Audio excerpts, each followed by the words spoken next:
So this thing, like, I know this happens a lot. Do you think that certain incidents are blown out of proportion because a certain community or somebody is involved in that?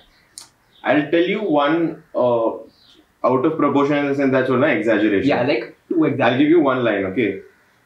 You don't need to shout to be heard. You don't need to shout to be heard. You speak sense, people will listen to you.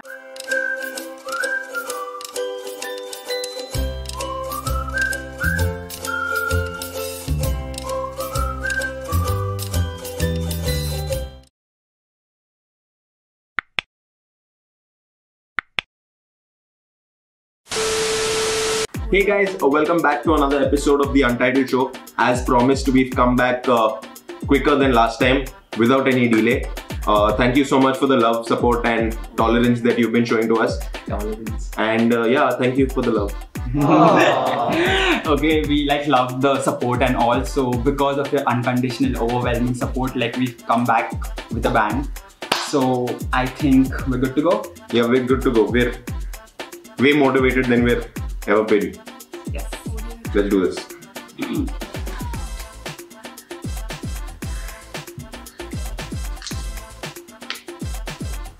Alright, the topic for today is, I don't know how many of you all will want to listen to this, but importance of an unbiased media. Any of you who are doing law, please contact after this. We don't have money for professionals. We'll understand. Alright, without wasting any more time, cut to. Alright Glenn, today's topic is unbiased media in a democracy. So we vow not to name any individual or media house because we don't want to fall into trouble.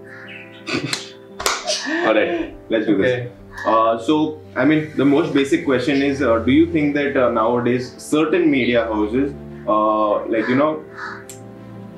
they just go over the top and just exaggerate the topic and it's not even there, but they'll exaggerate it in such a way where a person will find more entertainment rather than news. Entertainment rather than I think I know the certain media houses that you're talking about. Let's not do this, please. I'm scared of my life. Okay. You can live life on it. Anyways, yeah. So I think quite a lot of means there are certain media houses that in fact blow things out of proportion, and I think that's because they think that the viewers want to see that. Exactly. And a lot of the times the viewers actually do that. Yeah. Whether it is via meme content or anything else, you see they actually grab attention, which is why I feel that when they see that such heated debates and all of this grabs attention, they just start propagating that more and more and more, and then they don't realize eventually is that it has a bad effect on the people around you and everybody. It creates a lot of polarization, which is what I feel when only certain incidents are blown out of proportion. In this context, I see a positive side to it, that a lot of independent journalists have, got an opportunity to bloody hell do journalism. Because, I mean, people who don't want to watch these idiots, I mean, I'm not naming anyone. I'm not, they rather watch, independent people who just want to basically do journalism. Yeah. And these people do it in a humorous way for teenagers who can even create memes and things like that. Yeah, like satire and all. Oh, yeah. That's pretty this thing. It's so tough just going a step ahead in this topic, I'm sweating already. So this is actually to my first question is what do you think is the role of mainstream media in a free society? To keep it a free society or in a democracy, what do you think is the role of mainstream media? See, dude, basically the media just has to cover, when you speak about journalists, they will treat news as a story. For them, they cover stories. For us, it is news. But when it comes from a journalist, you see their language, they'll say, did you cover this story? For them, they have to just directly show what is happening firsthand, rather than masala dal ke and तड़का देके, you know, just, चिल्ला के. yeah. अरे चुप एक minute मेरी बात सुनो. मुझे ट्रक दो मुझे ट्रक दो. अरे चुप एक मिनट मेरी बात सुनो. So that should be avoided. And you know, when something like this happens, when media houses are doing that kind of stuff,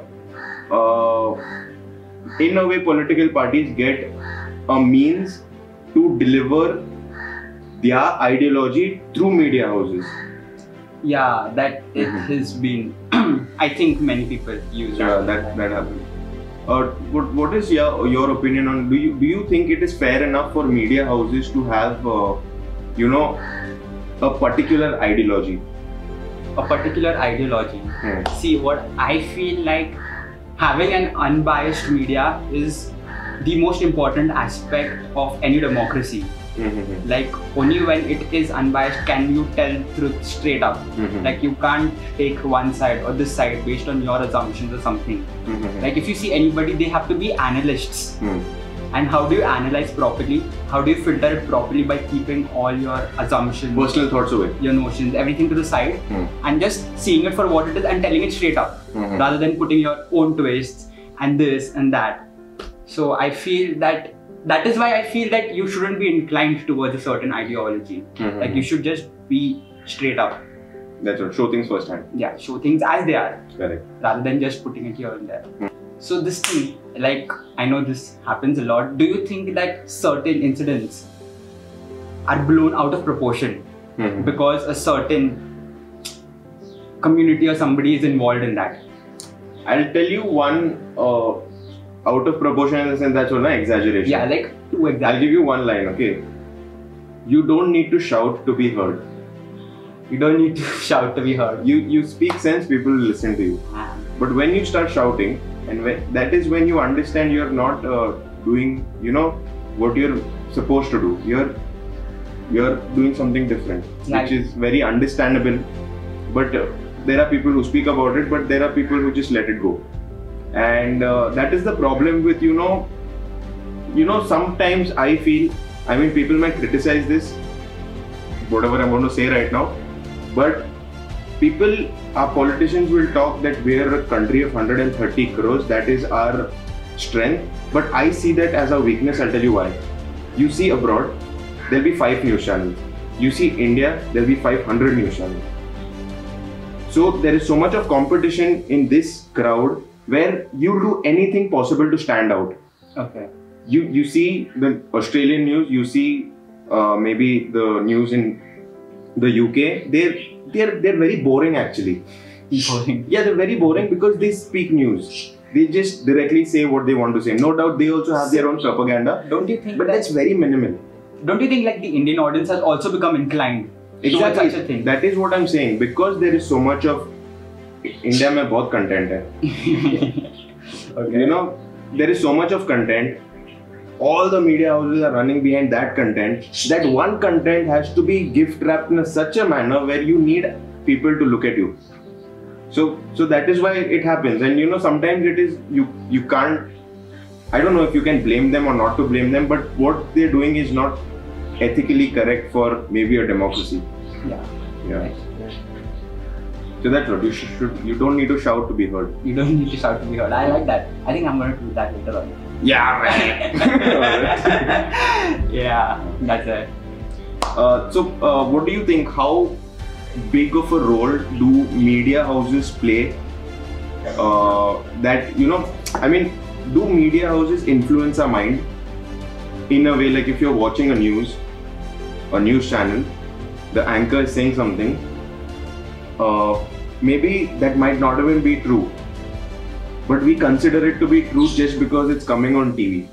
Okay. Or you're seeing it in the newspapers. It may not be true, it can be false, but people are not wanting to cross-check what they read, listen or hear, because ultimately the person who's telling it to you is also a human.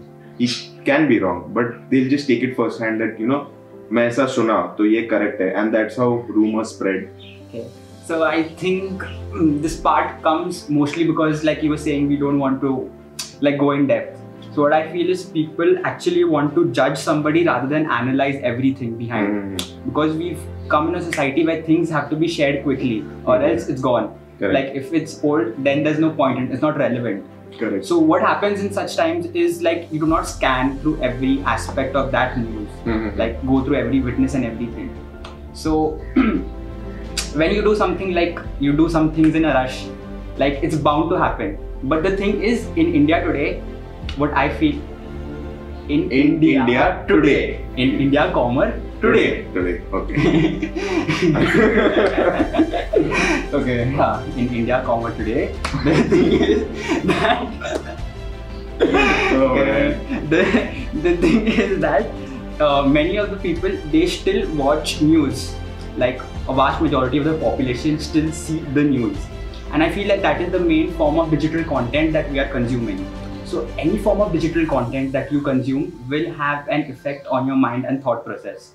So that is why I feel that all these media houses are playing a big part in influencing the nation or the youth of the nation. I'll tell you why I asked you that, because you know there was this one journalist in the US. He was so honest to his journalism. He took a statement from the ex-president Trump. He took a statement. Trump spoke about an organization, but he didn't consider that. He went, clarified it with the organization, and then reported it. Yeah, see, that's what true journalism is. That's what it should be. So another question, like, do you think modern media houses have become more about the public image rather than actually telling the truth? I'll tell you when this started getting messed up, the public image. I think when the Sansani came in. The Sansani khabar. Sansani news. I'm like, what on earth is Sansani do? It's not, it's like, you know, a person, oh my god, what happened? You know, that kind. People do not give a damn about like relevant stuff. When you package something as, you know, that is not news. And that shouldn't be considered as news. Yeah. Because that person looking so dangerous, because if, you know, whoever's saying it, the visual effects that are happening behind of fire, this and that, that's not news. News, I think, is supposed to be boring. Yeah. Visually, when someone is telling you something, you know, this happened at this place somewhere because of this reason, someone is affected so badly. But you know what happened, that's not news. Like, I don't think it should just be boring, but it should be analytical. No, you got what I'm saying, yeah, in the sense like boring, no. Yeah. When these visual effects are having, these are only to grab your attention. Like, I'm going to plug this in because I know this guy won't do anything to us, even if he watches us. Like a Tanmay Bhatt. You look at his vlogs. His videos, there are cuts, transitions, text, this and that, a lot. Why does he do that? Because he's an intelligent person. He knows that, you know, I got to make sure that person doesn't get distracted from viewing my stuff. Yeah. That's the same thing the media people are doing, you know, so much of flashlight, this and that. That's to grab your attention. Yeah. You know, I think somebody said that modern day news or media houses, they are vying for your eyeballs. They're not competing with other media houses. They're competing with the likes of Amazon Prime and Netflix. Yeah, correct. So that's what I told you, no? True journalism is, I give you the example of that journalist who did not even consider Donald Trump's statement, the most powerful man in the world at that time. He didn't consider it. It was related to an independent organization. He went, clarified it from there and then reported it. But over here, if you get a WhatsApp message or that message is just sent to the boss of the media house or the editor-in-chief or whoever is responsible, you know, that becomes news. Which WhatsApp University. Yeah, exactly. It shouldn't be that way because ultimately we are a country of a lot of people. We need to educate a lot of people. If you are going to spread this kind of content outside, people are going to find relevance in something that is useless and irrelevant. And that is not going to grow us as a country. Abdul Kalam, he was that dude. I would go and touch his feet. I salute him. I mean, like. And I feel bad that, you know, when he was there, I was a kid. Yeah, it would be so good to grow under. Yeah. With a leader like it was basic. He said infrastructure, education, and like all kinds of infrastructure. That's it. Your country will develop. But what are we doing where we're spreading illiteracy? Yeah. If that makes sense, we are spreading illiteracy by the stuff we're seeing nowadays. Yeah, the polarization Mhm. and the public image is very Exactly. important. Like, I think I heard somebody once say, like, a true king never has to say that I am the king. Exactly. But today it's all about a few people. Few people. Anyway, we had a good episode. We had a lot to speak about, and we were very direct, indirectly. And I hope you took back something from today's episode and share it with the people who relate to the stuff we spoke about. Yeah. It's good. Hey guys, thank you so much for watching if you're still watching, and I hope you enjoyed the conversation and you understood what we were trying to speak about, and I hope we were clear enough so that we delivered what we had in our minds to you and you interpreted it well. Yeah, if that makes sense. Okay, so do smash and the like and subscribe button. You always do that. Anyways, so do smash the like and subscribe button, and like we would also like to know your suggestions, like what would you want us to speak on further. So please leave any suggestions of topics in the comments below. Nothing too controversial, but I think that's gone out of the window. Yeah, okay. And also, so now you know what we spoke about. So if you think anyone would like to hear this, so please share the video with them, and that will mean a lot to us. Alright? So until next time, hasta la vista.